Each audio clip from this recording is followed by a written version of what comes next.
Salut les artistes, aujourd'hui théorie. Je ne vais pas peindre, je vais juste vous expliquer la peinture, le pinceau, l'aérographe. Je ferai une petite vidéo un petit peu plus tard parce que ça demande un petit peu plus d'explication. Et là je vais pallier au plus simple. Tout d'abord, le pinceau. Alors, il faut savoir qu'un pinceau, vous en avez des milliers de gammes avec des prix qui vont de 2 à 50 euros. Moi j'ai commencé avec des pinceaux Games. Et après, j'ai commencé à taper dans des pinceaux, Prince Auguste. Donc là, actuellement, moi, je suis avec du Raphaël. C'est le pinceau, c'est sa plume. Donc il faut arriver à trouver corde à son arc. Compliqué. J'avais énormément de problèmes de fourche. Ma pointe, elle partait en fourche comme ça. Donc beaucoup avec les pinceaux Games. J'ai commencé à peindre avec des Masters Prince Auguste. Et là maintenant je suis avec du 8404 depuis une bonne dizaine d'années. Donc je les achète toujours par 5 ou 6 parce que j'en consomme quand même beaucoup. Après je peins énormément aussi. Et c'est un très bon pinceau. Je prends la taille 2 et ça lui permet d'avoir un gros réservoir, une pointe. Donc un pinceau, vous avez toujours donc tous les poils là, comme ça. La base du poil c'est le réservoir. C'est là où va se stocker votre peinture. Et après le bout, donc c'est la pointe. Il faut savoir que c'est pas parce que vous avez un pinceau très petit que vous allez peindre minutieusement. Là avec un pinceau 2, c'est avec ça que je fais tous les freehands sur mes figurines. Tout simplement parce que la pointe elle est extraordinaire. Et le réservoir me permet d'avoir une fluidité dans ma peinture. Donc c'est pareil, le réservoir du pinceau, plus votre peinture sera fluide et plus le réservoir il pourra se remplir et plus la peinture pourra aller vers la pointe. C'est un peu le même principe qu'un stylo plume. Donc voilà, donc très bon pinceau. La pointe, donc ça permet de faire des choses très fines. Le réservoir, après, entre l'intermédiaire, ça vous permet par exemple de faire les arêtes. Donc c'est du très bon matos. Toujours pour garder sa pointe effilée. Alors la salive, il n'y a rien de mieux. Donc vous le prenez, vous bien nettoyer avant bien sûr. Et ça garde la salive, ça garde la pointe pendant très longtemps. Alors les pinceaux, ça s'entretient. Il faut bien le nettoyer. Donc pour le nettoyer, il ne faut pas aller au fond du pot à taper. On maintient sa pointe le plus longtemps possible.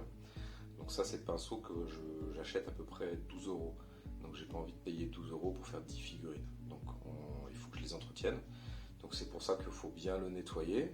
Et de temps en temps, alors je le nettoie un petit peu à l'acétone. L'acétone ça va vraiment casser tous les pigments et le nettoyer jusqu'à la base. Ça évitera donc qu'il fourche.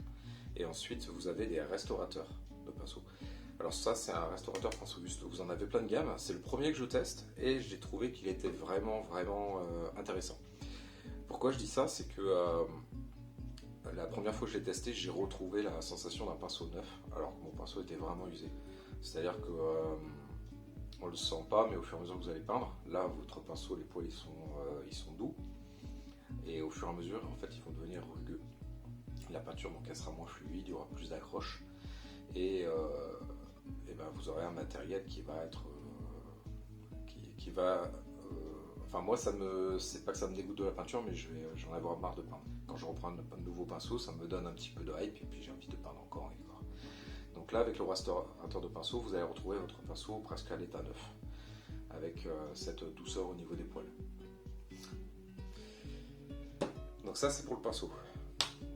Un autre outil, c'est le coton-tige. Ça, je vous montrerai un petit peu plus tard. L'aérographe, donc grosse présentation plus tard. Et ensuite la peinture. Alors la peinture, moi je fais toutes mes sous-couches à l'aérographe. Pourquoi ? Parce que déjà elle est plus fine. Et j'ai tellement eu de soucis avec les bombes de peinture que ce soit des jets... en fait ça dépend du temps, ça dépend de beaucoup de choses et puis de la qualité de la bombe. Et j'ai eu beaucoup de soucis, du coup j'ai préféré commencer à l'aérographe. J'ai acheté un aérographe à l'époque pour sous-coucher mes figurines. J'en suis venu à les peindre avec maintenant.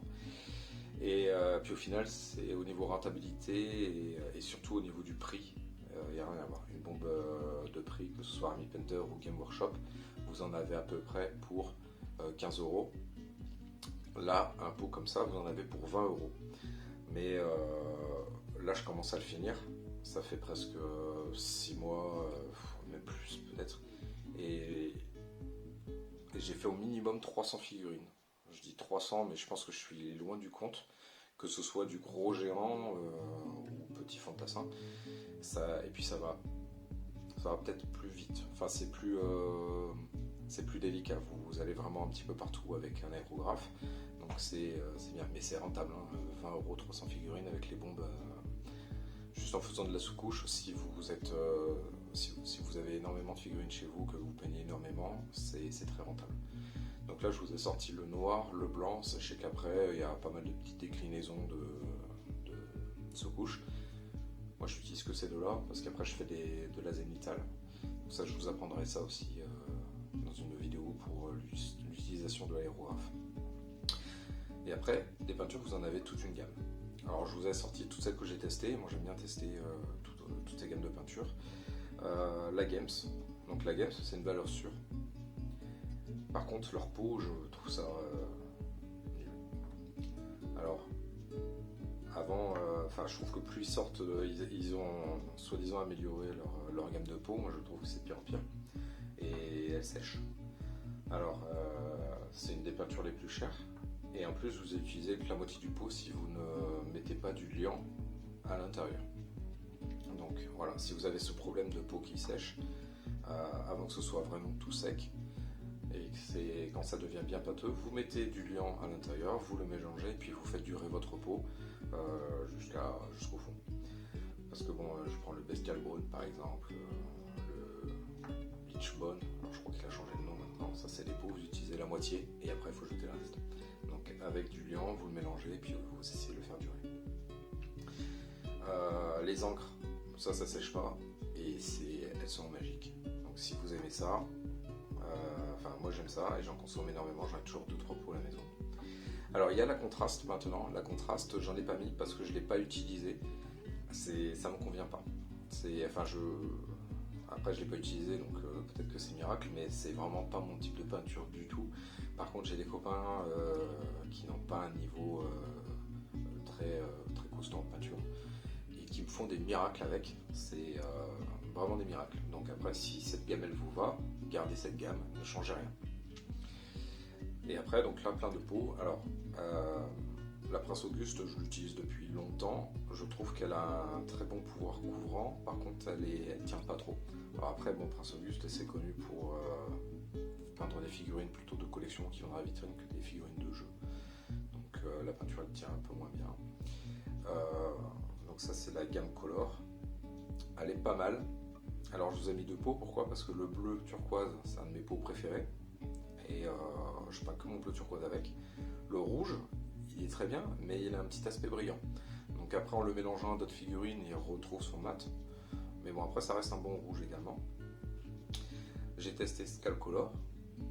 Bien aussi, c'est une bonne gamme. La gamme R, donc ça c'est une gamme aérographe. Donc moi j'ai commencé par ça, il y en a des meilleurs, mais elle me satisfait amplement.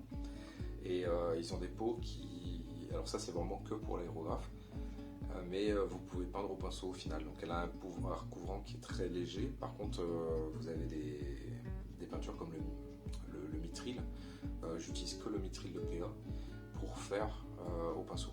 Il est couvrant, nickel, il a un pouvoir couvrant génial, donc il est très très très bon.